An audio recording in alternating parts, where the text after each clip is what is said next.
Hello, and welcome to the Growing in Business interview series. I'm your host, Flemming Johnson, and today I'm joined by Keith Larson, who is owner and CEO of Zen Massage Franchising, Inc.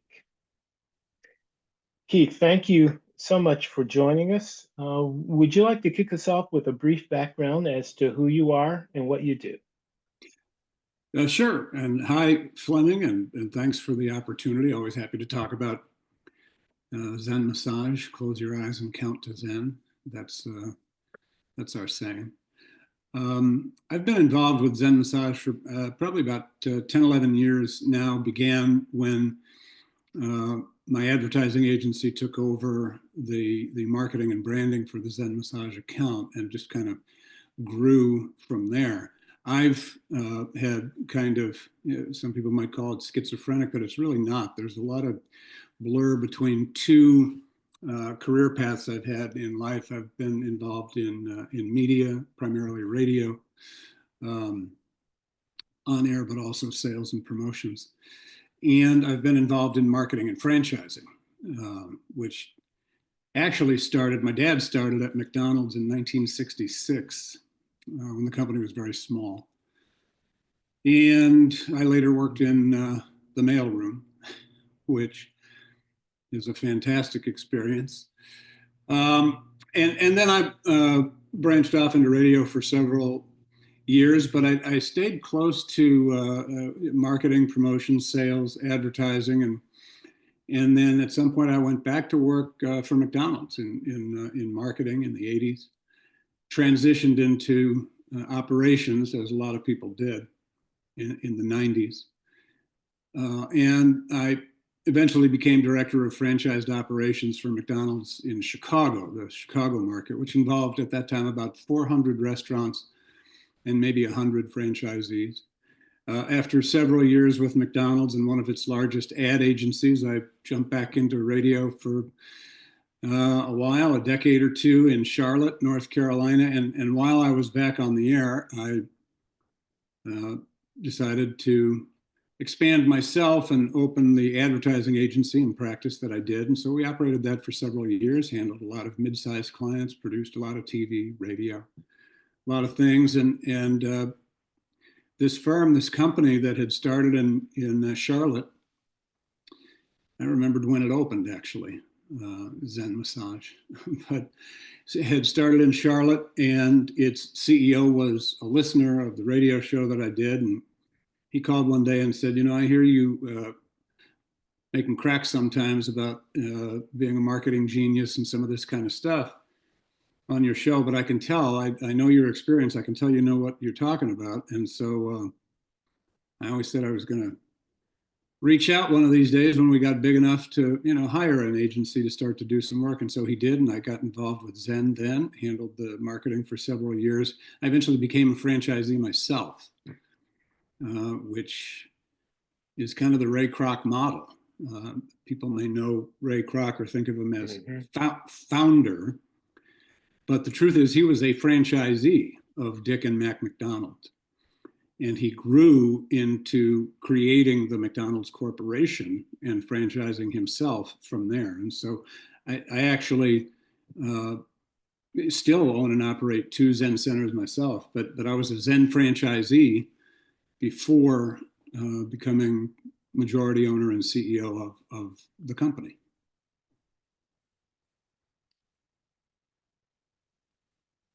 That's quite a journey. That's probably more introduction than you wanted, Yeah. but No.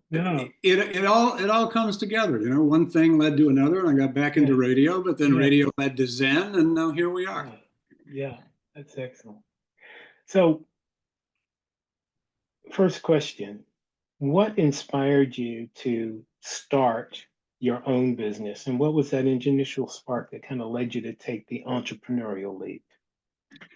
Well, as I've kind of mentioned, it was a little bit evolutionary in the sense that I was around Zen, and that I had some modeling or some experience, you could say. I mean, having been around McDonald's since fairly early in its days because of my dad's position. I had met Ray Kroc several times, and I actually knew reasonably well his number two guy who really helped build that company, Fred Turner, was his first grill man. And so I had just, seen that type of person. This person was out there, and in the 60s and 70s, this McDonald's story, growth, entrepreneurship, and it just sparked something in me, I guess. And I've always had a piece of looking around or being open to interesting ideas. What's a great consumer proposition? What's something out there that people really want? And then I suppose, Fleming, there's another thing. Hopefully it's not too egotistical, but I think every entrepreneur, anybody who starts anything in any way, they feel inside themselves something that says, hey, I can do this, or hey, I can do a thing, better than somebody else, or I can create something. I mean, even if you're not running around with a big head, you have that notion that you can do something. And so I guess I had that, and I had some of these role models and experiences and brushed up and around some of these people. And so that's kind of what created that inside of me. Excellent. What are some of the common misconceptions about running a business, and how do you address them? I don't know if maybe it's a misconception. Here's probably the first thing I would say is, you're starting a business, you have your idea, your consumer proposition, whatever it is, your product, your service, your thing.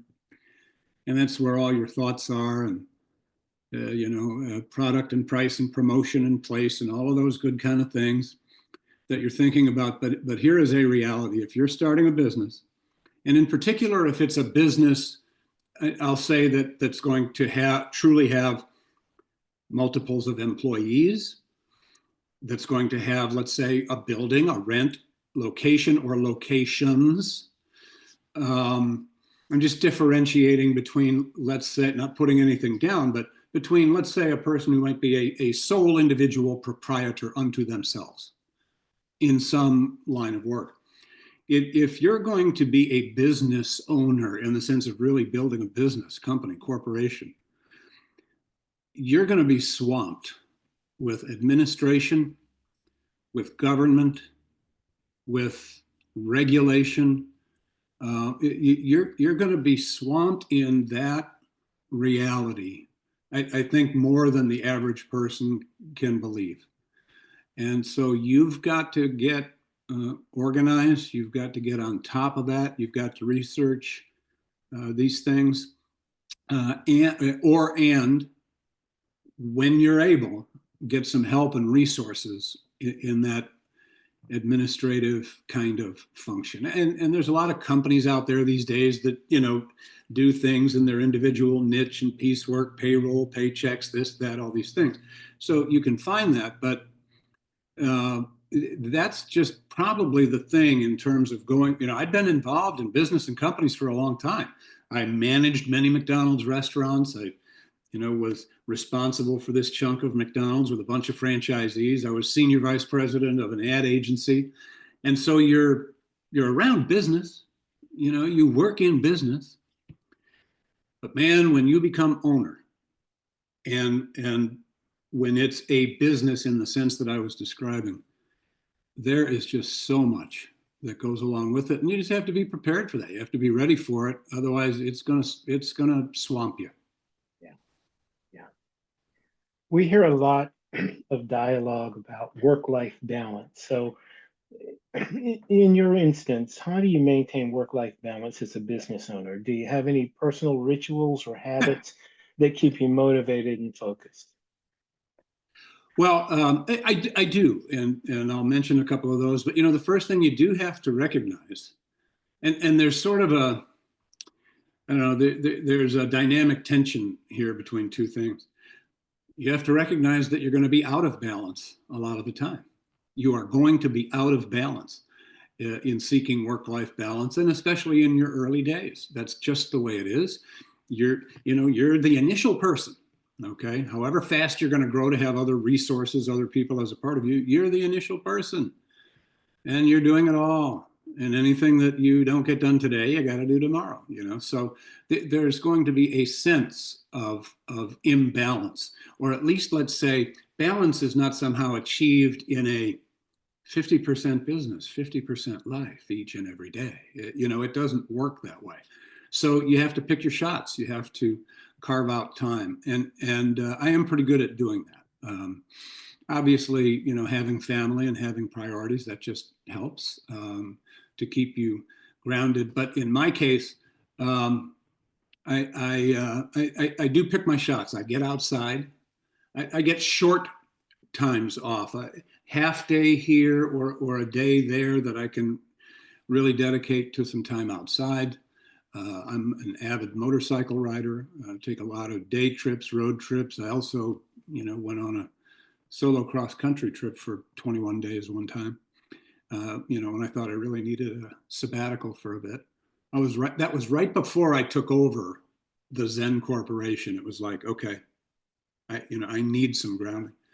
So there's that. I also have a meditation routine on a daily basis. And hey, Flemming, massage. Get yourself some massage time, okay?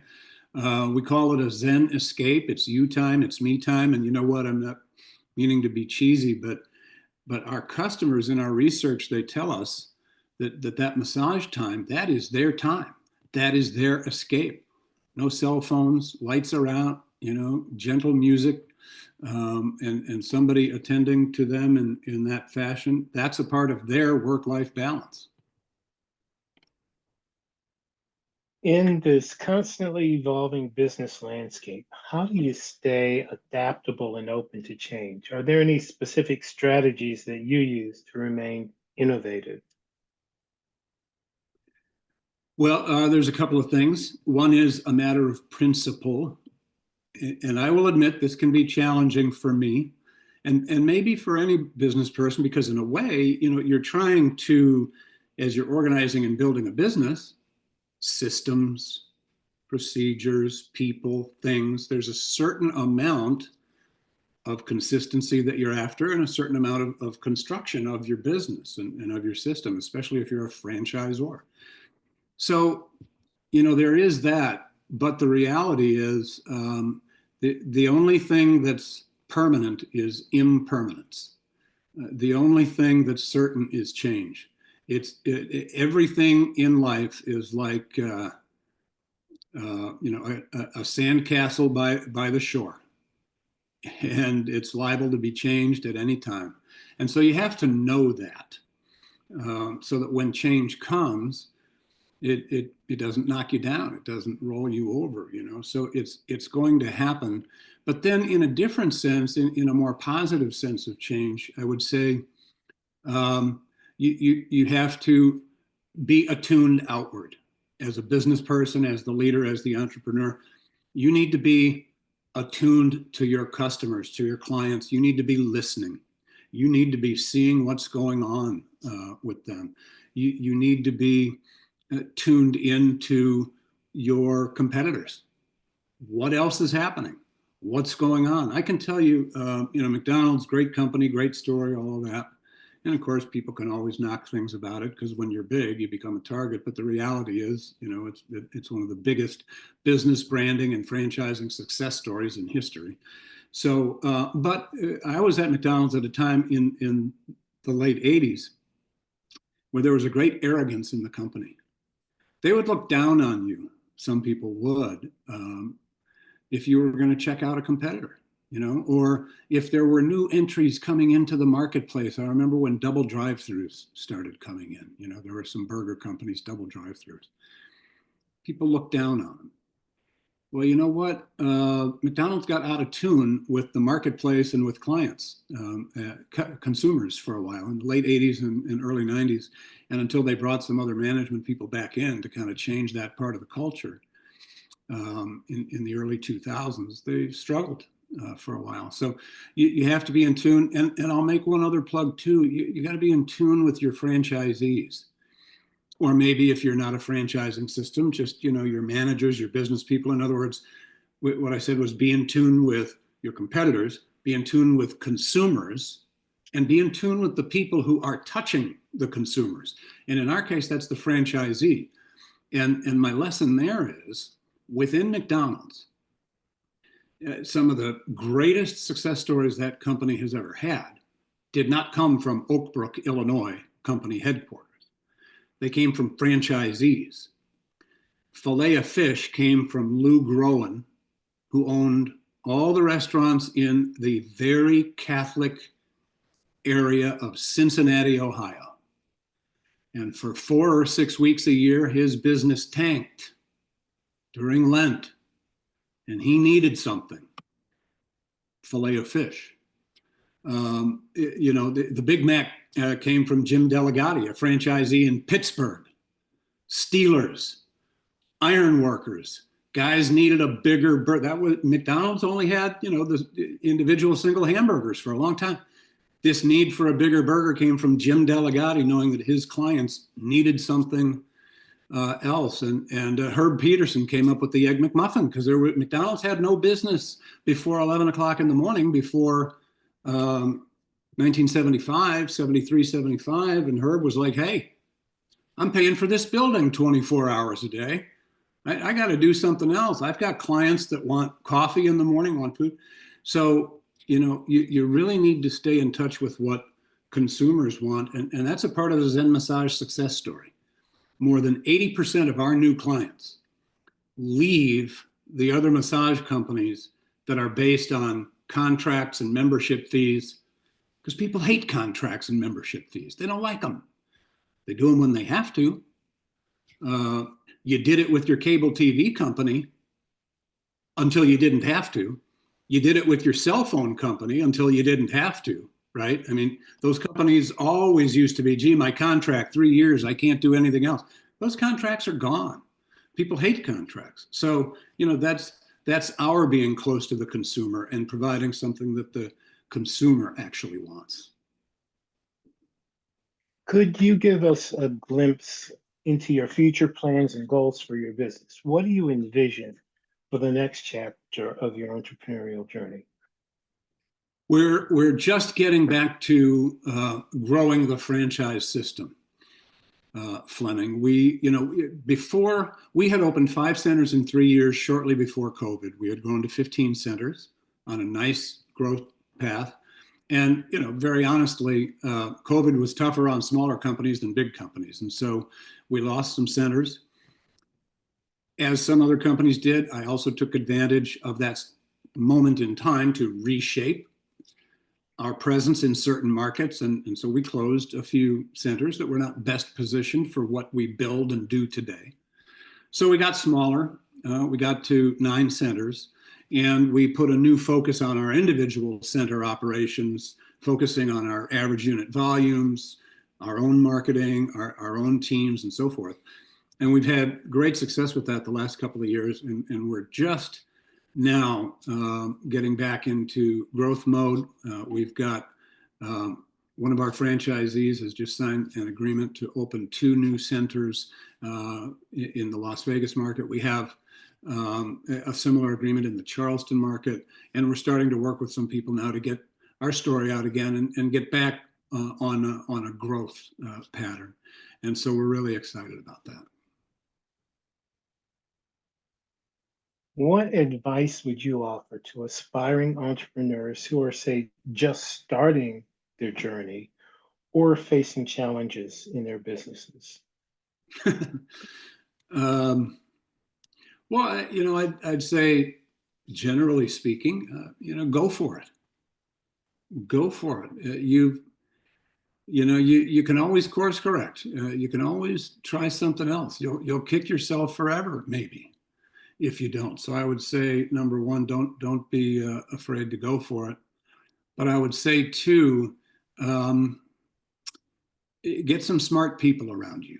I mean, you may be the person, the guy, the woman, the person, Maybe your idea, maybe your thing, it may be your vision, or it may be you're the Ray Kroc who's going to take somebody else's piece of vision and turn it into the bigger piece. You may be that central person, but you're going to get nowhere doing it all by yourself, and you're going to get nowhere if your own head is the only place that your thoughts are coming from. Get smart people around you, get people who are going to challenge you. I can tell you one of the great advantages that I've had, and again, sometimes I kid around about the McDonald's experience, because when you're big and when you're forever, people can always use you as a backdrop for some kind of criticism or joke or whatever, right? That's just the way it is. But I'm going to tell you what,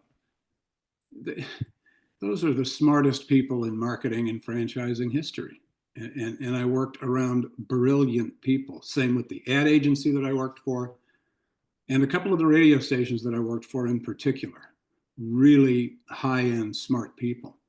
And you just learn from them. You steal anything and everything, and you get some people that you can talk with, bounce things off of, and who will challenge you. Excellent. Thank you so much for taking your time to speak with us. And let me say it again. They'll edit this out. No. That's all right. I'm familiar with editing. Yeah. Okay, here we go. Thank you so much for your time today, Keith. It was great to meet you and to learn more about your entrepreneurial journey. I appreciate it. I love the opportunity to tell our story. And yes, good questions. I appreciate it, Flemming. Thank you. And to everyone watching, I look forward to seeing you in our next episode.